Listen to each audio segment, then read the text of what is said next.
Hello, this is Alex Karatzky, and here I have the Mobula 6 HD drone. I got this drone about 2 weeks ago, and I just wanted to film a video sharing my thoughts. I'll be going over an unboxing, rundown of the specs, a couple test flights, setups, and at the very end I will share my final thoughts and whether I recommend this drone or not. Alright, so I'm going to do a quick review of what comes in the box. So here's the box, obviously. You get the drone right here, a little screwdriver, the little button panel for the VTX, which I'll go over in a bit, a couple spare props, hardware, proper mover, instruction manual, 4 250 milliamp hour 1S lipos, and it does come with a charger, but currently I'm using this AOCoda 4-channel Lipo charger, I guess, just because it was like $5 off of Banggood, and it does have the 4 channels, which is better than the 1-channel charger that comes with this one, and I do prefer it because it does do both high voltage lipos and regular lipos. And by the way, these are high voltage lipos, so that means that they go all the way up to 4.35 volts instead of the usual 4.2 volts. I'll also do a quick rundown of the specs of this drone. It has the Crazy Bee F4 flight board, which is the bottom panel of the stack. It's got these ESC plugs. If you don't like them, you can desolder these. There are 3 little pads up here which you can solder the motors directly to if you don't like these plugs. Personally, I like them just because if I ever have to repair a motor, it's really easy just to unplug it, unscrew it from the frame here, do whatever.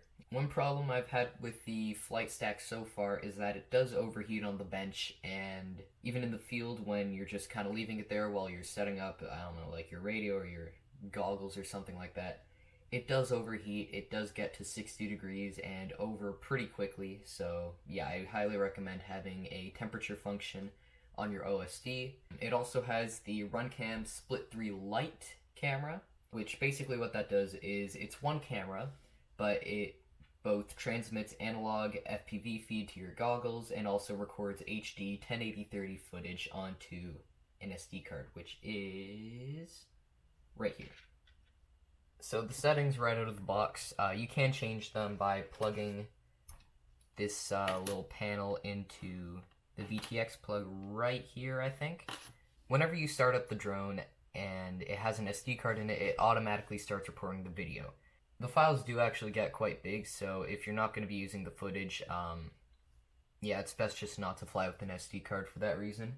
The antenna is just a little copper wire, nothing fancy. The camera is adjustable, which I really like, so if you're going to do any speed, you might want to get a bit of up tilt, but if you're just kind of cruising, keep it at like 0 degrees. As for the frame, I do like this frame just because it's very durable. The plastic prop guards do have a lot of give, so you won't have to worry about crashes. The only thing I do worry about is if I'm going fast and I run into a pole or something, I'm always afraid that I might damage the lens on this. But yeah, I haven't had any problems yet. I've hit it right on the camera before, and so far so good.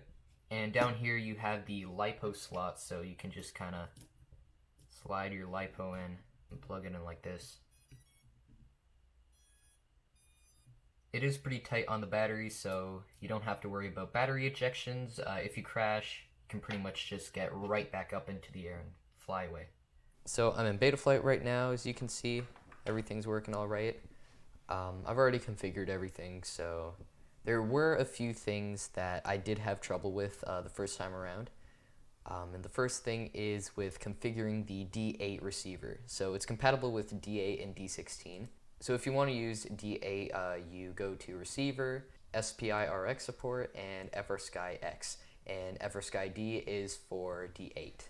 So this is for D16 right here. So quick note, I will be flying with the stock PIDs today just to demonstrate how it flies right out of the box. So yeah, that about wraps it up for what I wanted to talk about in Betaflight. Gonna go head out to the field now and do the test flight. Alright, so I am at the field now. I have my Yashin EV800Ds. I have the Mobula 6 right there, and the Tyrannus X9 Lite. So I'm gonna go hide behind these trees so I don't get hit by the wind too much. Drone's over there, radio's right here. Let's get started. Alright, so everything is running, I hope. I'll start in stabilize mode.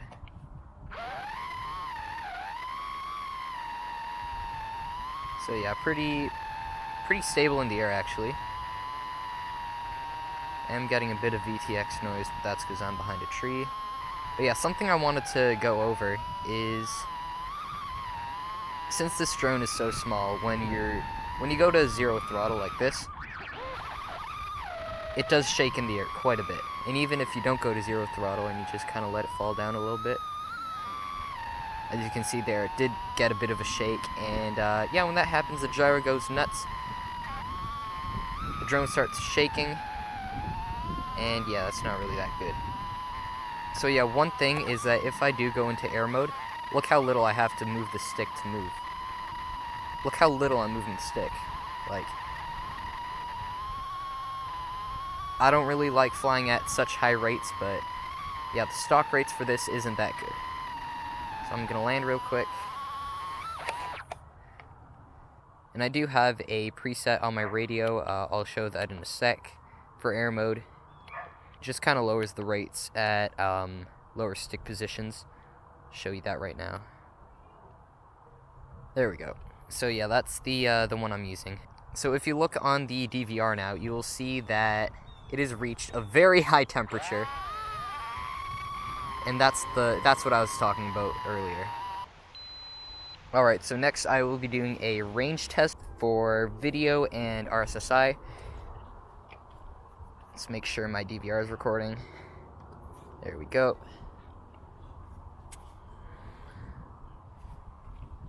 Alright, so the length of this field is about 100 meters, so we'll see how far it goes before we lose signal.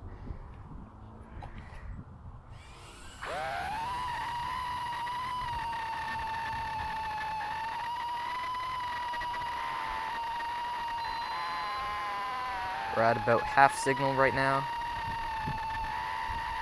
Also, apologies for the wind. Something I really can't control. So we're approaching the end of the field, approaching 100 meters.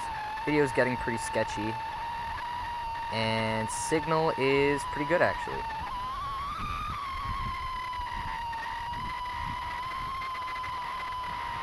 There we go, we've regained a lot of the video. And there we go. So I'll do a quick demonstration of flips on this thing because they aren't very good. Obviously, because it's hauling around all this weight, the motors aren't powerful enough to pick it back up.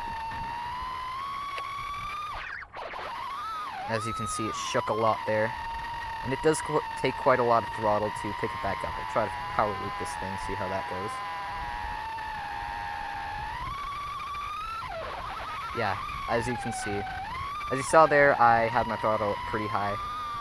And even that wasn't enough to pick it back up. We'll try one more. Oh, completely missed that one. Okay, now we'll do a quick speed test. These two goalposts are about 40 meters apart. So we'll see how long it takes for them to go, so we'll see how long it takes to go from one to the other and then calculate the speed. Okay, here we go.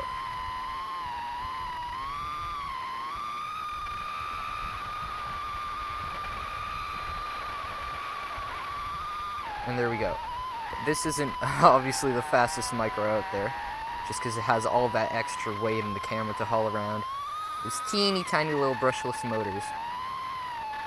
But they're doing their best, so it's okay. And then I'll show you with the voltage here. It's about 3.4 volts right now, but if I bring it down, it will go back up to 3.8 volts.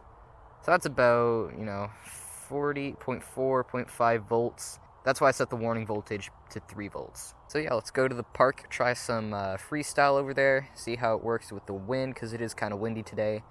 So we're at the park now, since the other one was taken.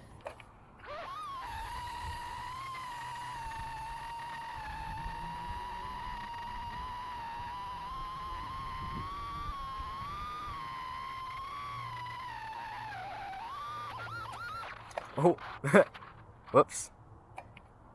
But yeah, if you crash like that, it's really easy just to get right back up. Do a quick orbit around or something.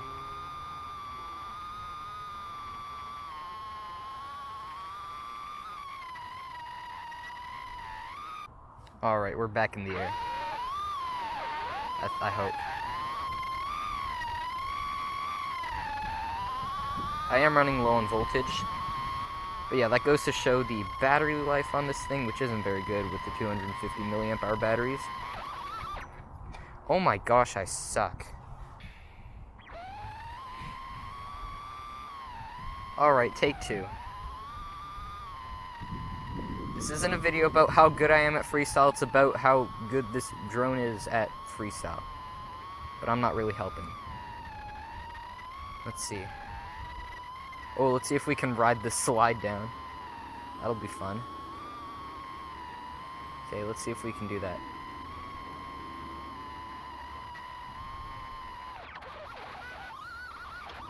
Hey, that was awesome. Let's find a really small gap to hit. Ooh, these look good. Hey! So, you know, with the 5-inch quad, you couldn't do that. With a teeny tiny little HD drone like this one, you can do awesome tricks like that. Not that, not that. Wow!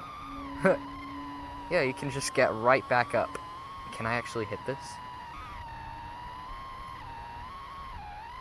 You can do things underneath like that. Let's see, what else? Oh gosh. Oh.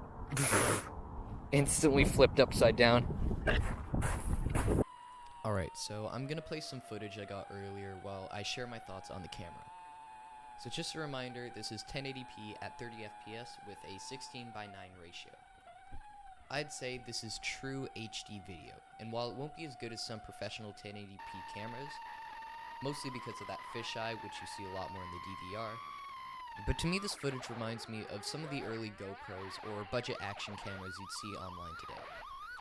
The whole Runcam kit is about $70, so the camera itself is probably worth anywhere from $30 to $40, and for that price you really get quality footage.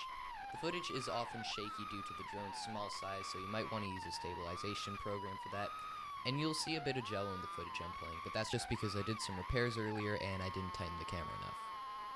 The camera is great when it comes to adjusting from bright to low light scenarios and vice versa, and it does have some pretty good low light capability, even in the FPV feed. I had no problem flying in the dark a few nights ago, even when I had a bit of noise on the feed. Alright, so what do I like about this drone? So first of all, the camera is incredible for the price and size it comes in. The VTX on this is pretty good. I did a object penetration test at the school, but I forgot to do DVR. But basically, I had pretty good video even behind the school. I also like how durable it is, and the fact that you have D-Shot 600 capability on this. So pretty much no matter when you crash, you can always get back up and keep flying. So what do I not like about this drone? The camera makes it very heavy, and the motors often struggle to keep it in the air, especially when you're doing flips or dives. It overheats very quickly, so I am always scared that it's gonna like burn out a component on the main board. So losing it in a field or something can be very risky. It isn't very good in the wind for two reasons. Number one, the size, and number two, again, the motors. They're very small and it's very difficult for them to cope in the wind. The battery life on this is also very short. You might only get like 1 or 2, 3 minutes if you're lucky per lipo. And the SD card occasionally ejects. I've only had one case of this, but if you're gonna get it, I do recommend having one of those little SD card holders to make sure that it doesn't eject in a crash or mid-flight.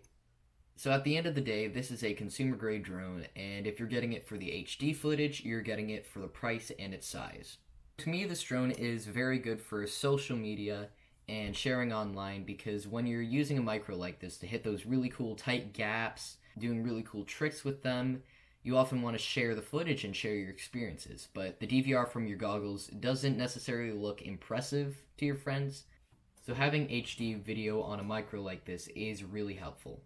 Anyway, that just about wraps up my review for the Happymodel Mobula 6 HD drone. I hope you enjoyed it and found this helpful. If If you like the video, make sure to like and subscribe, and I'll see you in the next one.